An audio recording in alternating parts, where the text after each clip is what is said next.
It started with the lock. The little click when I turned the key was probably the loudest sound I'd ever heard in this house, which says something, because my stepdad's constant throat clearing was a close second. The safe was bigger than it looked, black matte steel like something you'd see in a heist movie. Not that I'd ever been in one. Yet, Marcus's only house rule, besides the don't talk to me before my coffee one, was, which, of course, made it my top priority. Humans are simple like that. Tell us we can't, and we immediately start mentally measuring the lock. It wasn't like I planned this. He'd left the study door unlocked. The safe key was just sitting there in the top drawer, next to his fancy fountain pen and a half-empty pack of mints. That's practically an invitation, right? Besides, I wasn't doing this for fun. Okay, I was doing it for fun, but also curiosity.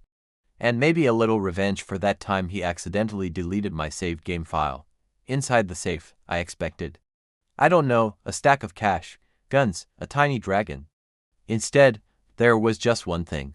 A book. The leather cover was so dark it seemed to absorb the dim light from the study lamp. The title was written in jagged letters I couldn't read, curling like thorny vines.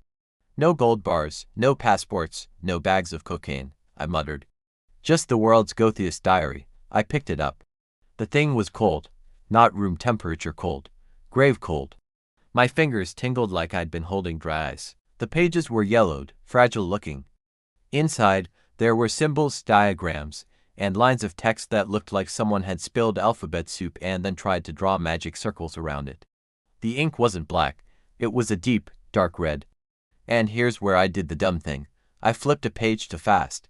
The brittle edge sliced into my finger. Ah, damn it. A bead of blood welled up and slid down, fat and slow, before dropping onto the page. The book twitched.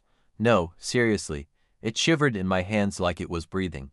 The red ink on the page bled outward, twisting and curling into new shapes, shapes that started rearranging into English letters right in front of my eyes. Blood accepted, system initializing. I blinked. What the hell? The room suddenly tilted, my ears rang, and my vision narrowed until all I could see was the book. The words sank into the paper like water into sand, and a cold, silken voice whispered inside my skull, Vampire System Online. Welcome, Progeny. I dropped the book, or at least, I thought I did. My hands didn't seem to obey me anymore. My heartbeat slowed until I could barely feel it. Every sound in the house sharpened, the rain hitting the windows, the soft hum of the fridge 2 rooms away, the faint scuttling of something in the wall that I really hoped was a mouse. Then I heard it, a slow, steady thump-thump, a heartbeat, not mine. I stumbled back, clutching my head. What the? This isn't real. This is some VR headset thing I didn't sign up for. The voice came again, smooth as silk and twice as smug. Quest generated. Feed. Objective. Acquire 1 liter of fresh human blood within 24 hours. Failure will result in expiration. Expiration. Like milk. I was milk now. Great. The book was still open on the desk.